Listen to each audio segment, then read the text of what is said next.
Ladies and gentlemen, damas y caballeros, welcome to 2024, or as they say in Spanish, bienvenidos al año nuevo. How embarrassing. I meant to say, bienvenidos al año nuevo. I can't believe I said that. You see, bienvenidos al año nuevo means welcome to the new year. Bienvenidos al año nuevo means welcome to the new butthole. A little Spanish humor for you. A shout out to all them Latinos out there y también los españoles, tío.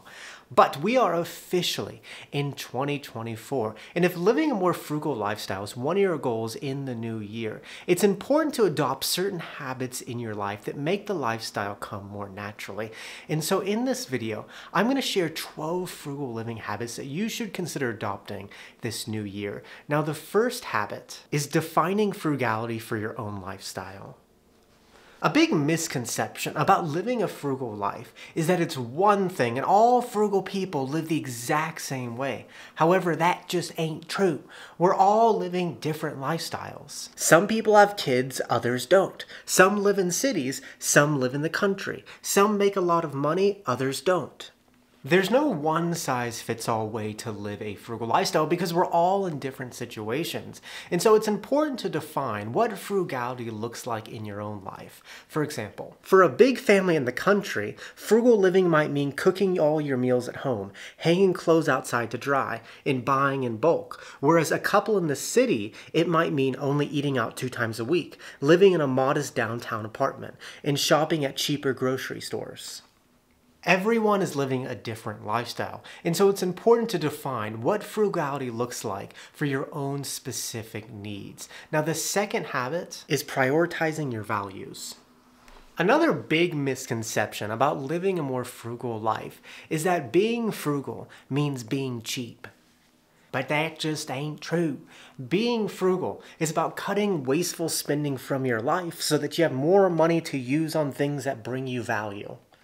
It's about empowering yourself so that you have more money to use on what you deem important. And so it's important to prioritize what brings you value in life. For example, my values are being able to travel to visit friends, being financially secure, and living a comfortable lifestyle. I value these things, and so I want to use my money more on these things instead of just waste it on a bunch of unnecessary things. And it's important to prioritize your values. Now, the third habit is practicing contentment. A huge component of frugal living is simply being content, being happy with what you have. And I think that when you look at our consumer-driven society where people spend tons of money on stuff, it shows our lack of contentment. It shows us that we're not happy with what we already have, and we have a lot. And it shows that we think that more is going to make us happier, it's going to make us content. But there's a very powerful quote that goes, if you're not practicing contentment where you are now, you're not going to be content when you get what you want. A happy life is a content life, and when you develop the habit of practicing contentment instead of always wanting more, you won't desire as many things because you'll be happy with what you already have. Now, the fourth habit is defining enough. We all want to have a good quality of life. We all want to have a house that has a comfortable amount of space, a car that's both reliable and nice looking, and a salary that allows us to do what we want in life. Wanting to have good quality of life isn't anti-frugal. Even I have the desire to have nice things and make more money. However, related to this topic of contentment, it's also important to define enough in your life. I mean, how much space does a house need until it's enough space? How reliable and nice does a car need to be until it's enough car? How big does a salary need to be until it's enough money? Frugality isn't about giving up a good quality of life, but it's about determining when you have enough, when having more isn't going to make your life any better. There's a good quote in the book, The Psychology of Money, where he says, the hardest financial skill is getting the goalpost to stop moving. You'll never have enough until you define enough and decide that you're content with your lifestyle. Now, the fifth habit is being self-sufficient. It seems like we're living in a world where everyone is outsourcing every aspect of their lives. Outsourcing cooking through eating out or meal kits, outsourcing shopping through delivery apps, and outsourcing cleaning through maid services. Everyone is looking for ways to make their life easier. And although these things can give you some relief in your busy lifestyle, they also cost a lot of money. And they can make your life busier because you're spending more money. A frugal person is a self-sufficient person that chooses to do their life tasks on their own. They know how to cook, how to shop and find deals, and how to maintain their house. They're in the habit of doing these things on their own because embracing these things allows them to save money and feel like they're the owner of their life. Now, the sixth habit is embracing DIY. We're living in a world where figuring out how to do something is becoming increasingly easier and easier. All you have to do is type in a question in Google or YouTube and you can figure out how to do it yourself. And being in the habit of figuring out things on your own can both save you money and help you learn a new skill. Now, the seventh habit is investing in index funds.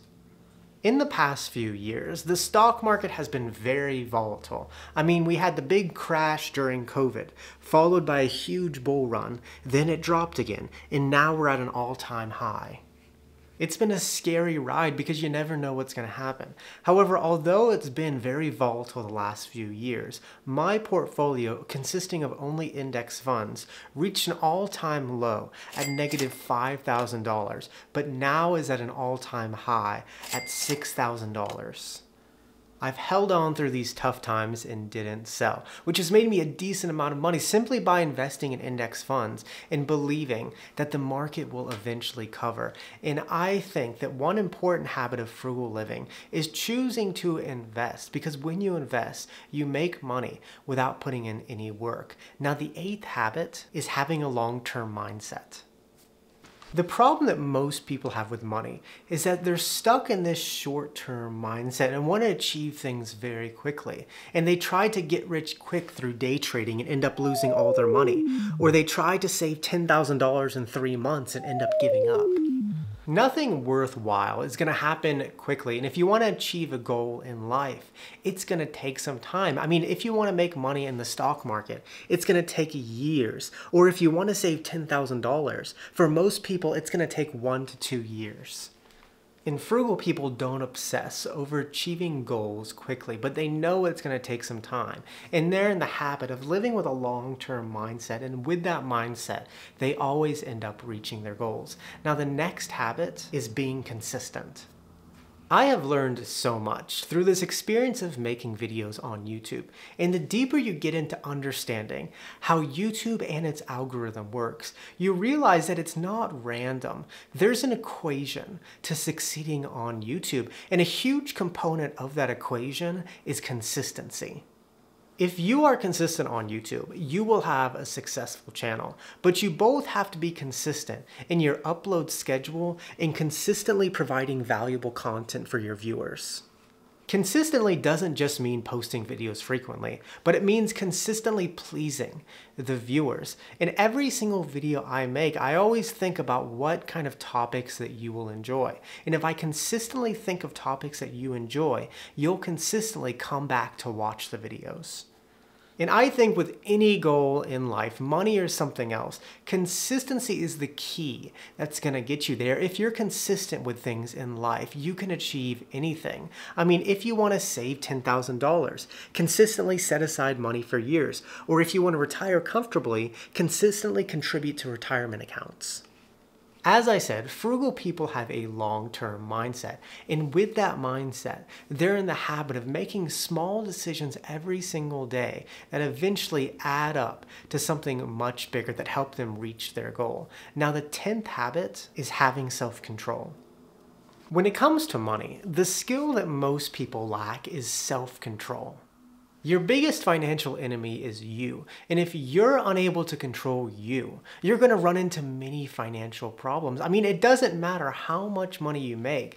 If you don't have the self-control to limit your spending, not impulse buy, and not fall into consumerist traps, then you will be broke. The thing that harms you the most financially is not the government or credit card companies, but it's you. And it's your inability to control you. And if you're unable to control your own spending, you're going to run into many financial problems. And so it's important to be in the habit of having a self-control, to be conscious of your spending, think before you buy, and not get sucked in by the appeal of consumerism. Frugal people have the habit of self-control, and if you develop this habit of self-control, you'll run into a lot less financial problems. Now, the 11th habit is living with balance. An important component of living a frugal life is making sure that you have a balance, making sure that you're not overspending, but also making sure you're not underspending, finding the balance between the two extremes. And I'll admit that I have taken frugality too far and haven't lived a life of balance to the point where I'm being cheap. I mean, I've had experiences where I just do not feel like cooking, but instead of eating out, I just make something extremely simple like rice and beans. And then I end up feeling like I deprived myself because I don't feel nourished and I'm doing something that I don't want to do. And I've recently started to realize how important it is to treat yourself. Whereas now, if I just want to eat out and not cook, then I just do it. And although I could save that extra money, spending it brings more value in my life because I don't feel like I'm living this life of deprivation. And I think it's important to be in the habit of treating yourself and living a life of balance because that's what's going to allow you to sustain this lifestyle long term. Now, the final habit is doing what you want to do because frugality allows you. So I am in the process of moving. Actually, the day this video gets posted, I will be in a car driving across the country headed east to move back to Georgia. My poor southern blood can't handle these long, cold winters anymore. But I have decided to move back to the state that I'm from because I'm just ready for a change in life. And I'm fortunate enough to be in a position where this is a very easy thing to do because 1, I have a large amount of savings, 2, I have no debt, and 3, I have a job I can do anywhere.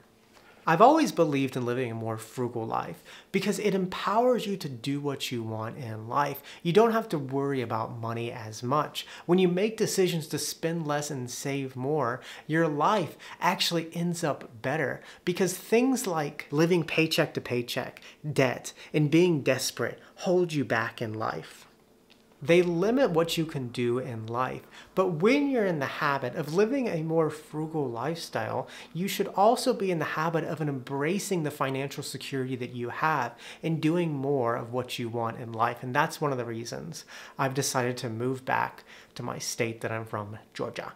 And with that, muchas gracias. Que tenga un buen día. Nos vemos, chicos.